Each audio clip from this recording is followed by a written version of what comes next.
IPL 2024 का match number 18 खेला जा रहा है सनराइजर्स हैदराबाद और चेन्नई सुपर किंग्स के बीच में। और इस मुकाबले में पहली पारी अब समाप्त हो चुकी है।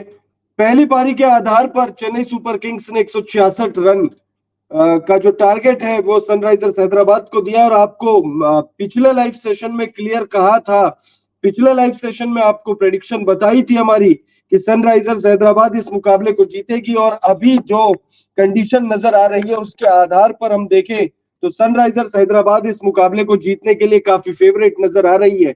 इस वीडियो में हम लोग डिस्कस करेंगे चेन्नई सुपर किंग्स की जो बैटिंग स्कोर कार्ड है उस पर नजर डालेंगे कि कौन कौन से बल्लेबाजों ने कितने रन बनाए, किसकी वजह से 165 रन सीएसके बना पाई है। तो हमारे साथ बने रहिए, इस लाइव सेशन में पूरी चर्चा करेंगे। ग्राफिक्स के माध्यम से हम आपको दिखाते रहेंगे कि कौन कौन से बल्लेबाजों ने कितने रन बनाए हैं। देखिए आपकी स्क्रीन पर ये सनराइजर्स हैदराबाद के कप्तान का बॉलिंग स्पेल आपको दिखा रहे हैं हम। 4 ओवर उन्होंने गेंदबाजी की है, 29 रन उन्होंने खर्च किए हैं और 7.20 की इकॉनमी से उन्होंने गेंदबाजी की। 1 विकेट उनको मिला है।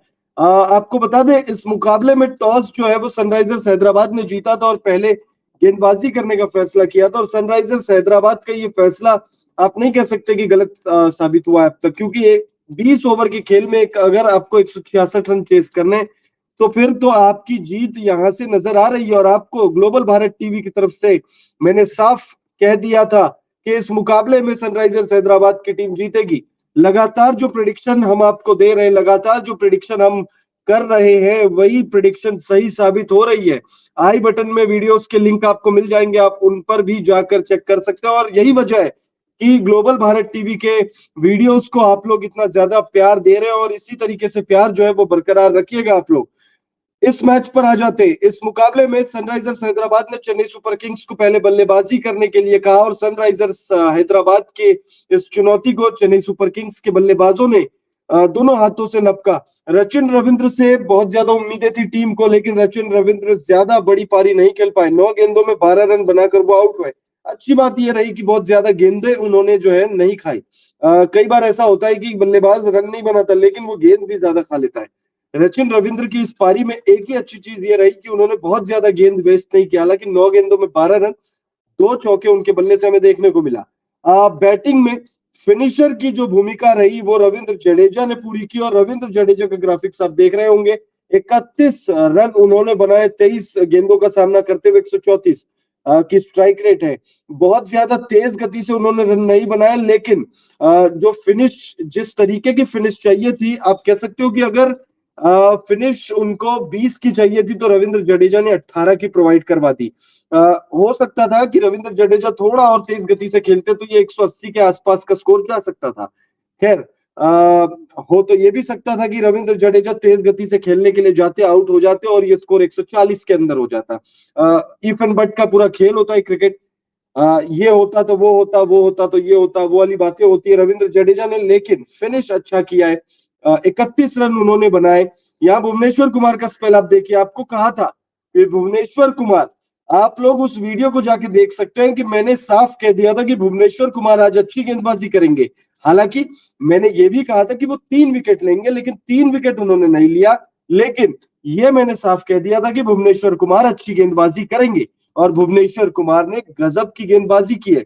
भुवनेश्वर कुमार ने सबसे सबसे इकोनॉमिकल गेंदबाज अगर कोई रहा है इस टीम के लिए तो वो भुवनेश्वर कुमार रहे हैं। पैट कमिंस और भुवनेश्वर कुमार दोनों ने ही लगभग 7 की इकॉनमी से गेंदबाजी की है, लेकिन पैट कमिंस ने जो 1 रन ज्यादा खर्च किया है, वही भुवनेश्वर कुमार ने 1 रन कम खर्च किया है। दोनों के स्पेल की अगर हम बात करें तो दोनों ने 4-4 ओवर का स्पेल किया है।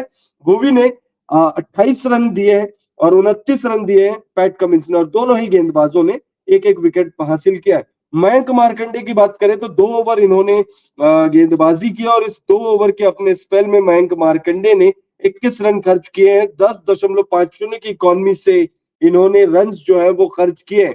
यहाँ पर लगातार हम आपको ग्राफिक्स के माध्यम से बता रहे हैं कि सीएसके की बैटिंग कैसी रही, एसआरएच की बॉलिंग कैसी रही, और हम लगातार आपको, देखिए ग्लोबल भारत टीवी में हम लगातार आपको बताते हैं कि कौन सी टीम जीतेगी।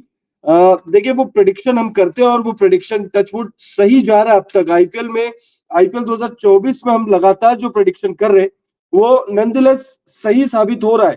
पिछले मुकाबले में हमने आपको कह दिया था करके कि पंजाब की टीम जीतेगी, और पंजाब की टीम ने क्या मुकाबला जीता है। आखिरी गेंद तक सांसें अटकी हुई थी, लेकिन पंजाब किंग्स ने वो मुकाबला जीता।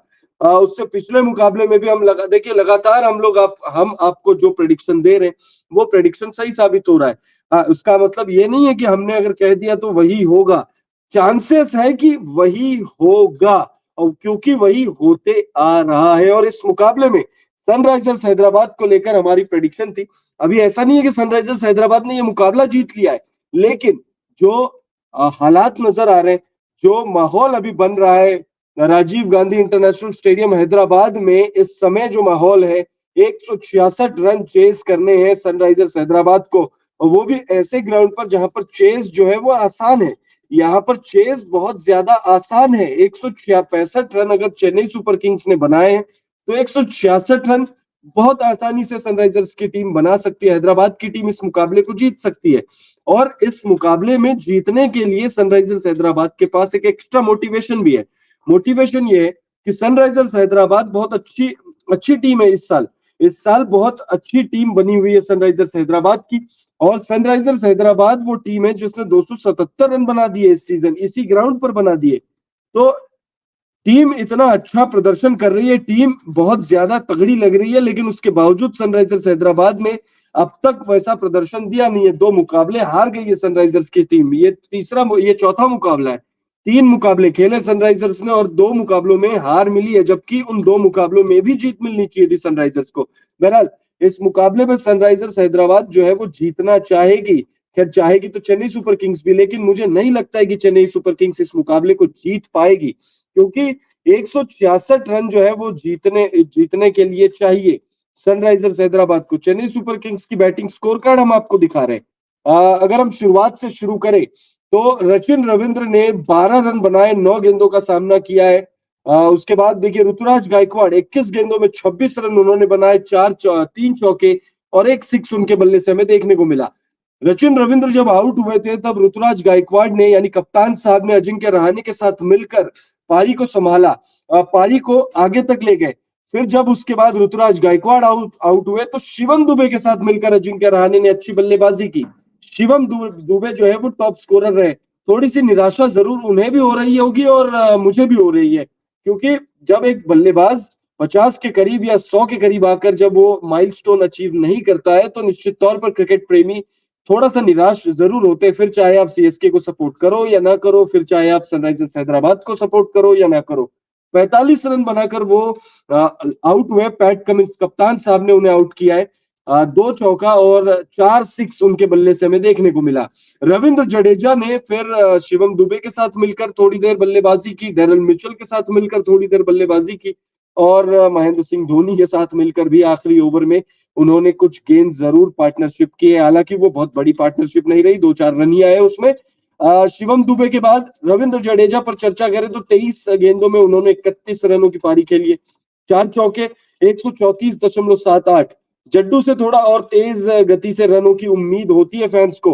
डेरल मिचेल 11 गेंदों में 13 रन। आपको जब पिच रिपोर्ट हमने करी थी तो उसमें भी हमने आपको कहा था कि ये कुछ बल्लेबाज हैं, जैसे डेरल मिचेल हो गए, अजिंक्य रहाणे हो गए, उसके बाद शायद मुझे याद आ रहा है रविंद्र जडेजा को लेकर भी बात की गई थी, रचिन रविंद्र को लेकर बात की गई थी कि ये जो बल्लेबाज है ये अभी तक इंप्रेस नहीं कर पाए और इनसे बेहतरी की उम्मीद है टीम को। और इस मुकाबले में भी अभी तक बल्लेबाजी में हम अगर देखें तो इतनी शानदार शानदार तो क्या ही कहे, मतलब औसत दर्जे की बल्लेबाजी है।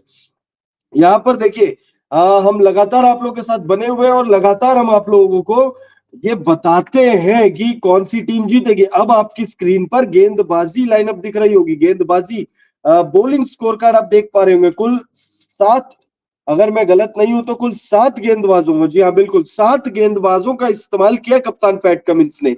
अभिषेक शर्मा ने 1 ओवर गेंदबाजी किया, 7 रन उन्होंने खर्च किए, इकॉनमी 7 की है। भुवनेश्वर कुमार ने 4 ओवर में 28 रन खर्च किए, 1 विकेट मिला और 7 की इकॉनमी उनकी रही।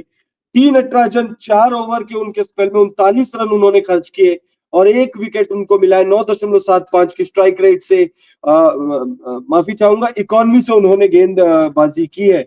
उसके बाद आप पैट कमिंस का देखें तो 4 ओवर में 29 रन उन्होंने खर्च किए और उन्होंने एक विकेट हासिल किया। 7.25 की इकॉनमी से उन्होंने रन्स जो है वो खर्च किए। मयंक मार्कंडे ने 2 ओवर गेंदबाजी की, थोड़े महंगे साबित हुए, थोड़े क्या सबसे महंगे साबित हुए। 10.5 की इकॉनमी से उन्होंने 21 रन खर्च किए, विकेट भी नहीं मिला, मतलब रन भी खर्च किए, विकेट भी नहीं मिला। शाहबाज अहमद की अगर हम बात करें तो शाहबाज अहमद ने एक ओवर का उनका स्पेल रहा, इसमें उन्होंने 11 रन खर्च किए, इतनी 11 की इकॉनमी है, लेकिन उस एक ओवर में उन्होंने एक विकेट जो है वो हासिल कर लिया। जयदेव उनादकट बहुत शानदार गेंदबाज है और 4 ओवर इन्होंने गेंदबाजी की है। पैट कमिंस की तरह सेम इकॉनमी है इनकी, 7.25, 29 रन खर्च किए और एक विकेट इनको मिला है। लगातार ग्लोबल भारत के लाइव सेशंस में हम आपको वीडियोस में हम आपको प्रेडिक्शन देते हैं, तो हमारे साथ जुड़िए। आईपीएल 2024 की तमाम जानकारी, तमाम आपको छोटी बड़ी खबर हम आपको देंगे, पिच रिपोर्ट बताते हैं हम आपको, वेदर रिपोर्ट हम आपको बताते हैं, हम आपको हमारी तरफ से प्रोबेबल 11 भी बताते हैं। तो तमाम जानकारी हम आपको देते हैं और जानकारी तो देखिए आपको शायद और भी कहीं मिल जाए, लेकिन हम प्रेडिक्शन भी देते हैं हम आपको और वो प्रेडिक्शन अब तक सही साबित हो रहे हैं और उम्मीद करेंगे कि पूरा आईपीएल जो है ये सही साबित हो, क्योंकि काफी एनालिसिस करने के बाद और काफी कुछ पढ़ने और रिसर्च करने के बाद उस नतीजे पर हम पहुंचते हैं कि हाँ भाई इस मुकाबले में ये हो सकता है, ये आउटकम निकल सकती है। जैसे इस मुकाबले में हमने आपको सनराइजर्स हैदराबाद की जीत की संभावना बताई थी और उम्मीद है कि सनराइजर्स हैदराबाद इस मुकाबले को जीतेगी। हालांकि एक तरफा ये मुकाबला नहीं होगा। अगर सनराइजर्स हैदराबाद इस मुकाबले को नहीं भी जीतती है तो भी मैच जो है वो अंतिम ओवर तक जाएगी। मैच जो है बहुत कांटेदार होने की पूरी उम्मीद है। सनराइजर्स हैदराबाद के जीतने के चांसेस 99.99% से भी ज्यादा है। अगर वो 0.1% का मिरेकल हमें मैदान पर देखने को मिले तो ही चेन्नई सुपर किंग्स इस मुकाबले को जीत पाएगी और वो 0.1% जो मिरेकल है उसकी उम्मीद थोड़ी कम नजर आ रही है, उसकी संभावना थोड़ी कम नजर आ रही है। बहरहाल आप हमारे साथ बने रहिएगा, हम लगातार प्री मैच, पोस्ट मैच और तमाम जानकारी लेकर क्या कहते हैं मिड इनिंग में भी हम आप लोगों के बीच जो है वो आते हैं और निश्चित तौर पर देखिए हम पूरे